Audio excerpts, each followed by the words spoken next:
Sally, se vai a culpa por cavale aí lá a semana.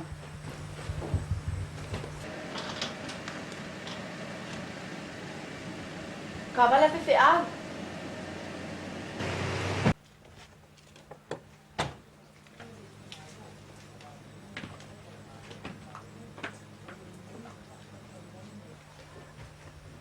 Valor sunga fa fiangaina.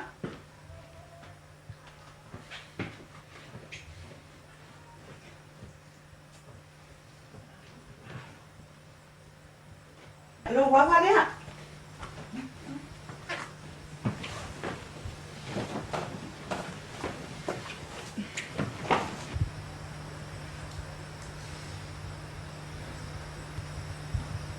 Ia.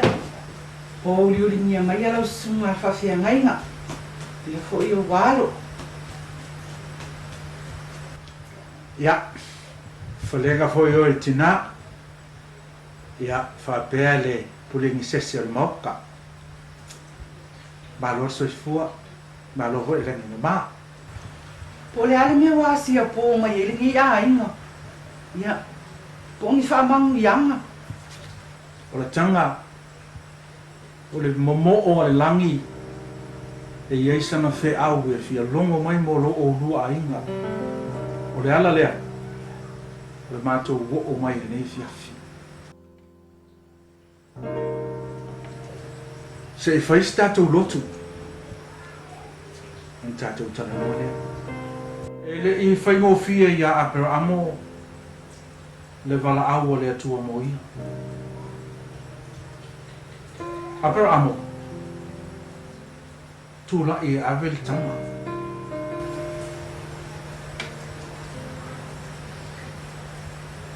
E osi mo ia taulanga ia te. E ainga fa pel ma fo fo apela amo. God, why? Mama o I ole ala. Na fi nau atu ai. Apera amo maona la mona. Ele foi mo fi. Talo fai a apera amo. Ile temina no ai vai o sako. No ai una lima. Ma no ona mata. Ai tu ile fata. Se iane bale pelu. To e au ni dai se kone ma mulu mai le nei fi. Ile fata o le tamatiti. Ile foi mo fi. O te ia pera amo na o fa pe mai le tu awa. A pera amo awa. Al ma mo te batu lo si tau nanga. Ai se e ia le por kalame le tu amo isako. I have a program. I have a plan for Isaac. O le tanga. O te loa o le tangata whatuatua. E te malama I hala o le atua. E te malama fo I le whaaporka lame ina. E le atua o loso I fua. Te tonu foi sa e faso e sa I le atua. I le atua ai. Whamamuia whanau. Nisi temi e inu ngata I le tali le atua I a tato te talo. Au tua atu o iai manu.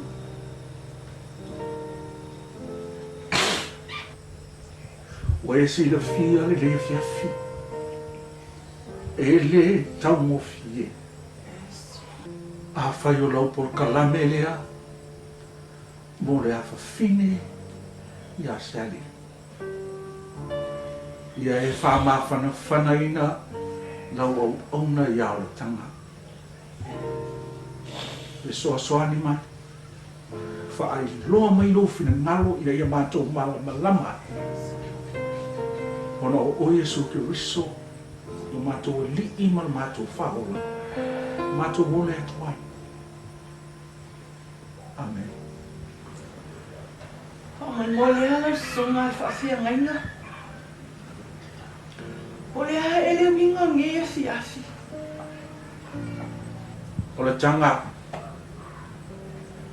e tari tonu mai oe ro manatu. O tangata o le atua e le te i tu aso whapene. A wana te tā pena ina whapitoa le whamawhanawhananga. Mō teimi tu ngā o le ola. Na walau mai ia sa tu ala mai New Zealand. Whate ia i whutno mātua inga. Nau te talo i lea tua e au mai se upu. Mātou te o mai ma mātou. E mo mori atu ai. Le mo mo'o sa tu ala musi o na whawhine. O la tanga, o tae au i le afi. O le asa au ni atu ai sali. E malanga o New Zealand. Oka. Lau sunga fafia ngaina. Le ai o ke le sauni. Lau se sunga o ke le sauni ave ese ku se o kama.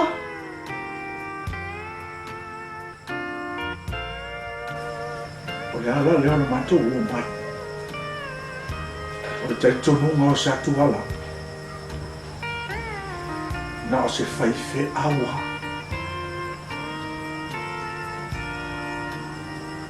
Whai ma ave whi awa mo mori atu ai. Lono manao.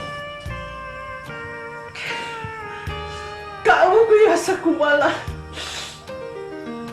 Oke ai li mo seli.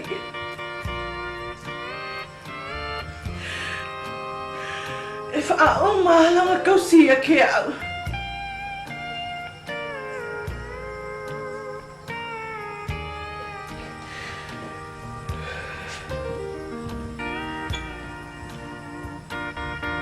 Grandma, la ole alu. E ne mo whai o mama e ku oe.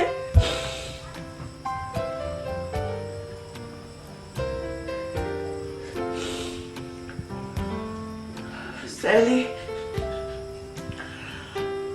A whai la mo pulo kalame le ale atua. Mo oi. Saungi e halu. Grandma, le ai. So mo whai o mana ko sia oe. I'm sorry.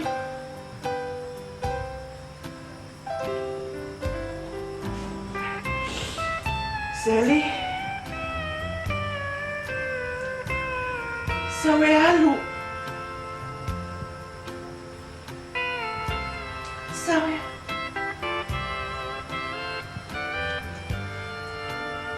E o inga le whai ngō fie ngā wako ai ke alu. E sau e alu.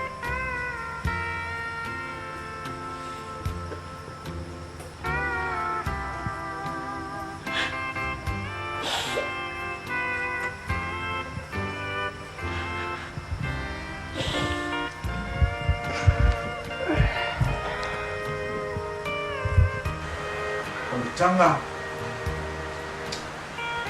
le lo kili lo so i fua le atua na te whia me sili no me sili mo tātou la mako ho Paskai ke le la vai lau sunga e whawhia ngaina. Whamalia ku fo ile le ai o se kali le aine le asiasi.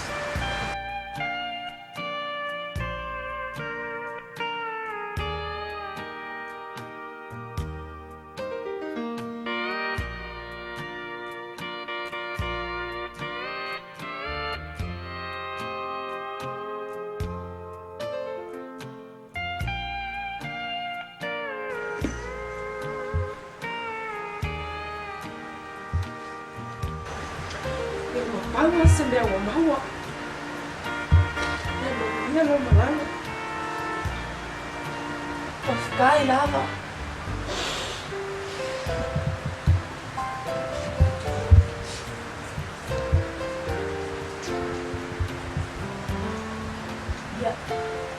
Ia lo malanga. Tingi lele. O whakai lava.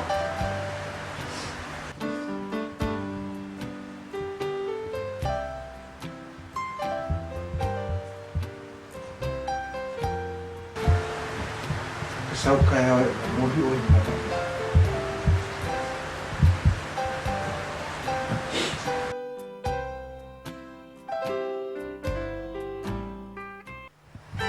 Sakuala.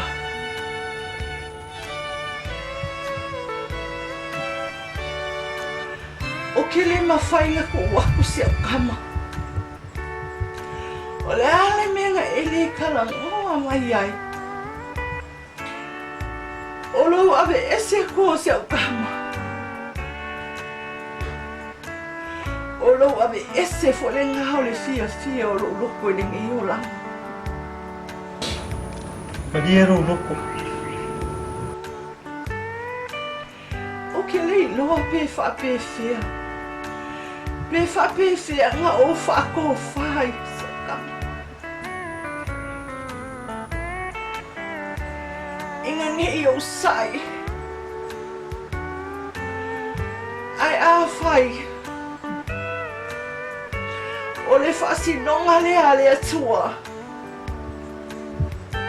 E manguia ai si au kama. E kule lawa o ele atua.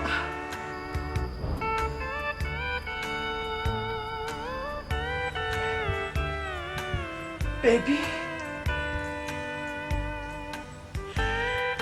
O lava ia.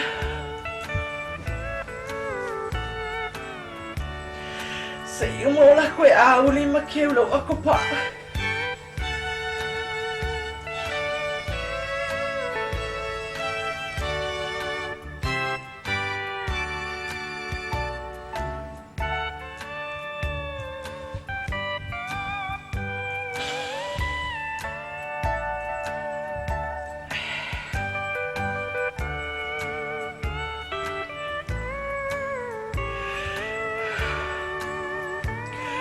O wha onga ia. E ko uma kinga ngafo bima o e sa uma.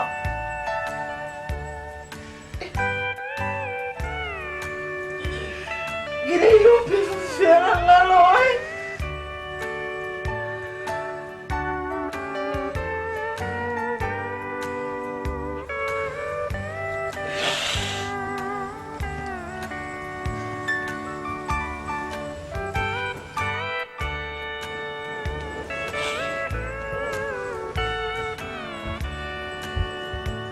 Grandma,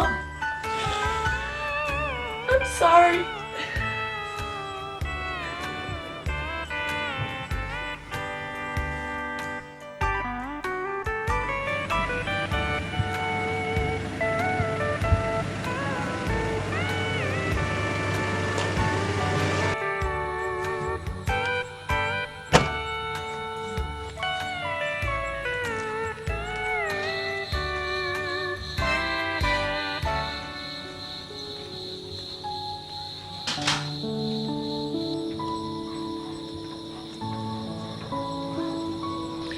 Sally, malielo loko. Akale ol malai va alele. Ele mawhaionga wa ai aku au e sawali e se aku. Ole amisia foi oi komul ngi fale.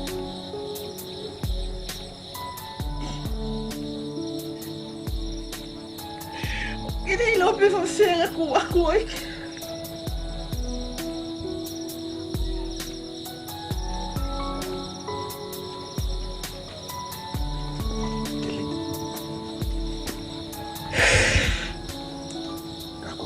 Por calamne le tuo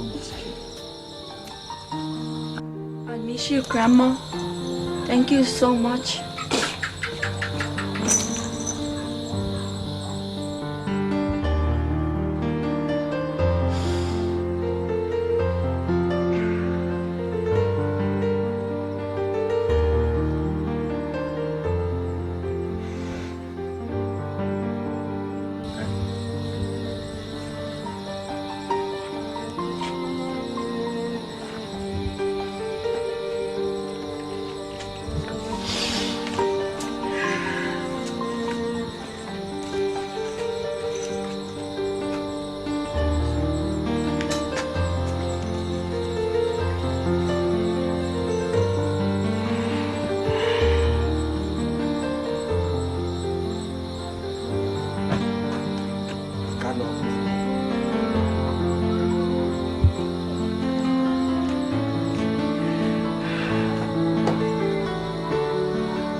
Lei.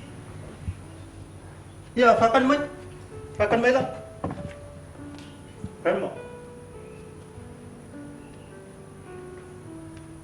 Hi, Grandma.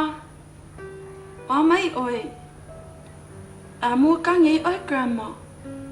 Amu gay. Baby. Ua fōlinga vale ngoa ko kongo le ngei fale. Inga ua ele ai.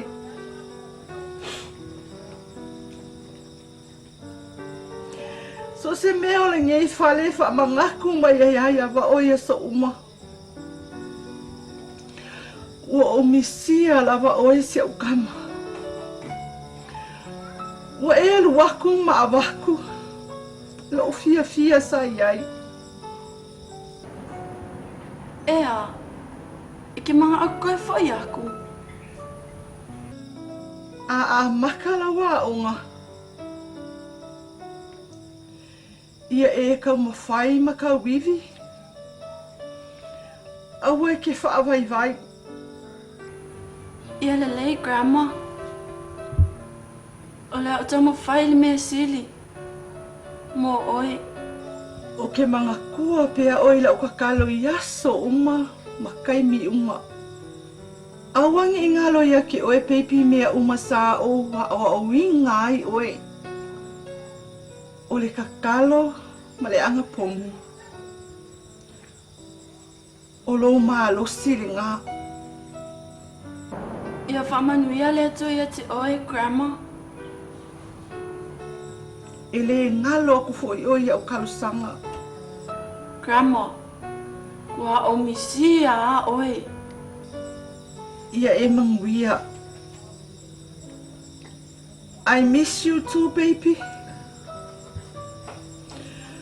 I love you. Kofa. Sally. O ke ri abe se mai o ia Grandma. Inga ia e whangongoa. Ai ngong au mai a oi. Inga ia e koe au ngā ia Grandma. A e alofala ia Grandma. Ia whai whale leira wa aunga. Sally. Wa o loa le kele o kausanga. Lea o ke ngofo ai ka lafo ia o e se ua fingi. Wa o loa fo i le whainga kaolo wola e. I se a inga e ke angi mā kua. Au ke whawhekai fo i si o ki ngā. O ngā o le wha maongi o longa lo whare kausia inga o e lea finga. Ia, whawhekai lea kua. O ngā ua baua seba ngā o ke kausia ia ki o e lea finga. Ia e manguia. E le moa. Ai mōro ki ngā.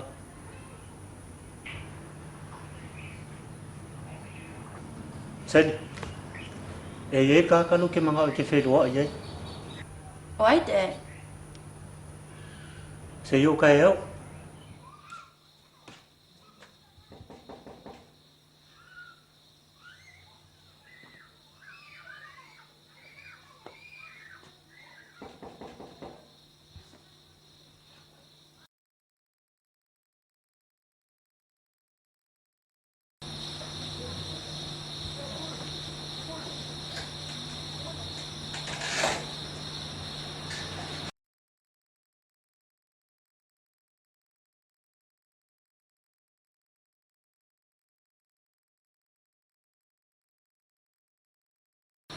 Hello.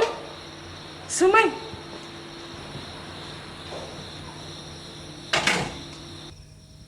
Kua i lewa. Ia, sumai am kala mai au. Ya, lau whionga tua mawha whiri malai. Wā mai. Ia, o loa fo i asu wā. Manguia le alofo le ali. A leo ke wa ai aku e ke le i kai You're still young. Ia lai kiki ke mai lu singari. Koma. Awangi i whake ia oe le mao o mai ringia fiafi. Ne i o le maua se kali o le lua ko maanga. Ai ka ngoa ia. Kua mafa. Alu ia ngā mafi, ua alu. O whakia, whaangala. Sa kuala, ua o le mga kua whakia o ngafi. O mangua umanga e ku ua i loko. Ua umanga fusi-fusia e lea kua. Sa kuala, whaangalu, o ke le koe fia kala mua iai. Whawhikai kele kua mafa. O ngā lea vengare ngā sama mawhai kia. Ua mafa. O sēri lea.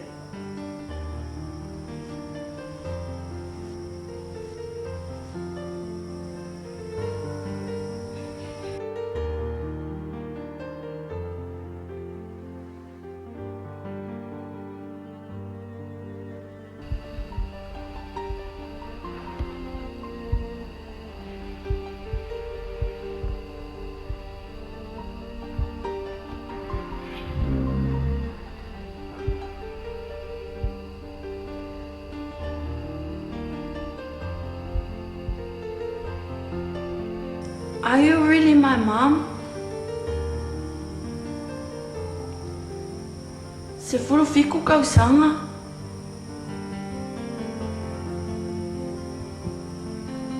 Le telefongi aku. Le kusi aku. Le alu aku. Fea sa e iai. Sally.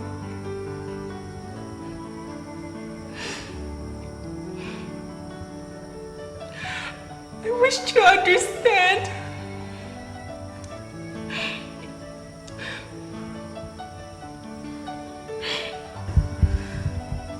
Understand what?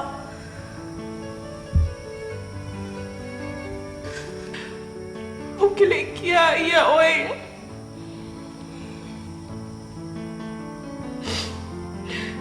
Ele ai masa uma fafau o kia ia oe. Ka o ku ua oe malau loko.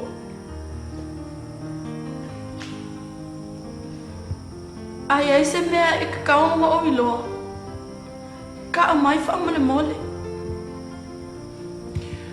Se 5 kausanga kaluai. Ola kanga. Ole la ua ni New Zealand. Le afalfanga ni la uva. Ola ulava le filfilinga. Ele i loa ia o maku. O ke mangako foi. Ni mea sili le amo sari. O ke kalikongo au 5. E o lai se o kama si o langa whakerisiano.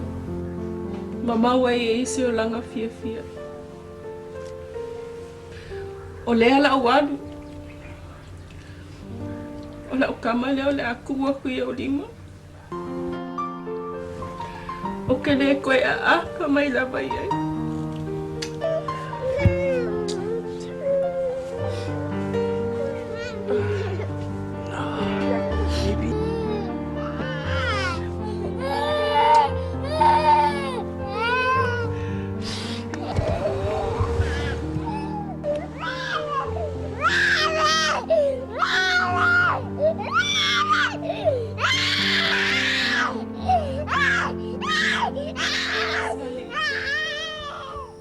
Kama.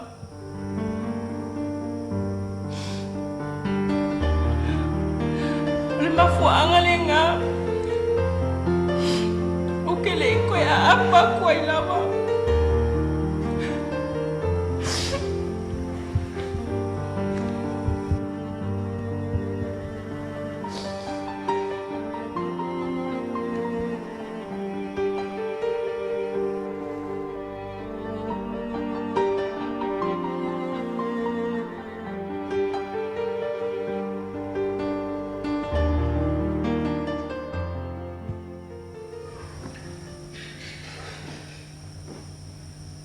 Ko mafa. O le aku wale siti. Koe whaira suai. Le ai. E kasi ala o whapaiponga. O ke le koe whiengu le ipunga e whai ngu aia. Pau wale o sa mga onga. Ha maua sa bango e sa o e se li makafa. Ua le le i kele le ngā. Sally. Ea, ka ke le mamoe. Se ia se aso. A mai rongo mele e kia. Ka ke so ka e pia kia sau kingi ka whao mai i. Se o fika ngā. Pipe ai le la awe ia Sally mafisoka e ia ma ua ia. Ala mau.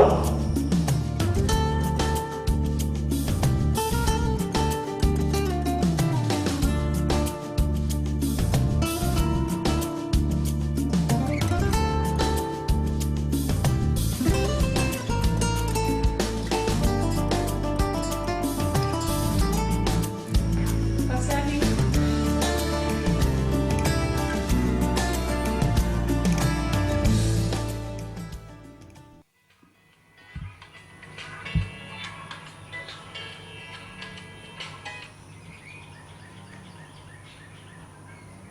Oh, hi, Grandma. Baby, wā mai oe. O le manguia. Le manguia. Wā mai lea onga. Grandma. O le wa uma su e ngai lua. E manguia uma. Vi ia lea tua. Ma lo ka wivi. Ma lo fo ka mawhai. Koe whawa yaso. Whailalo su e ngā muli muli. A pas. Wha ule wa. O mo sai. Wa laka o ngā umalo kau ki ngā. Ko angai ka kalo. O lo o ka kalo ko fo i mo oe. Wa e loa, baby. Whaftai, Grandma. O ke la longa alma whangawhanga o lo ka kalo. O lo o ka kalo fo i mo oe. O wha.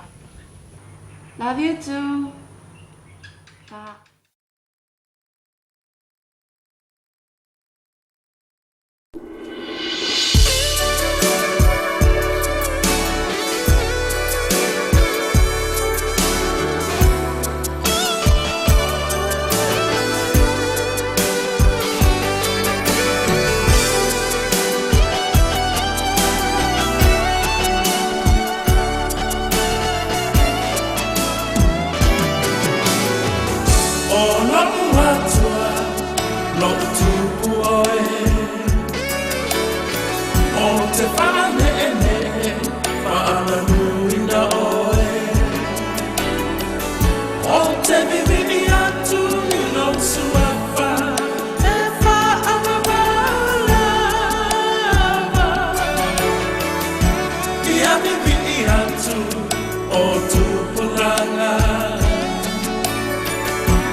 Yesu wala tupu sili sili.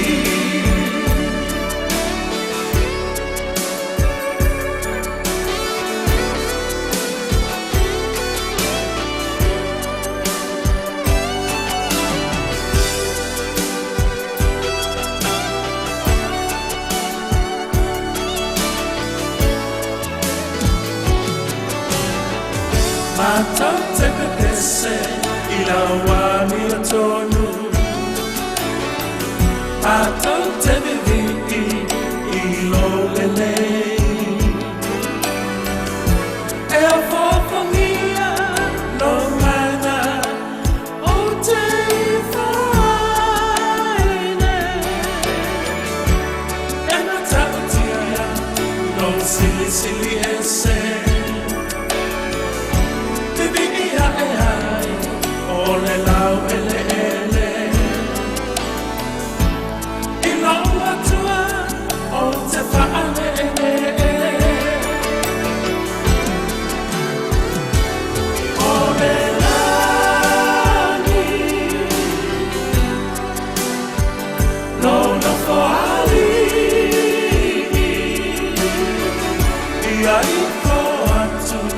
le lalo lani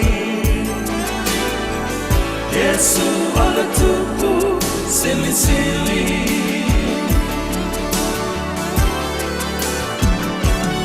ole lani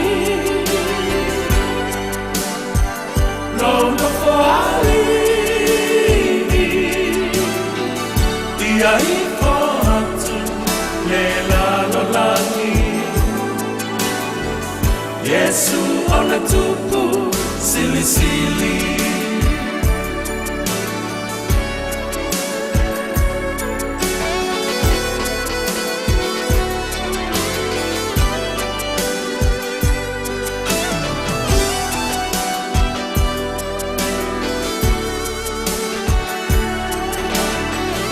Yesu ala tupu sili sili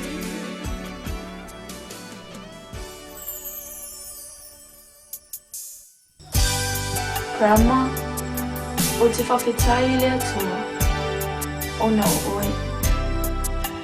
O te manatua pea oe, ia so uma o lo ua. Whaamangalo aang, masi o te mā.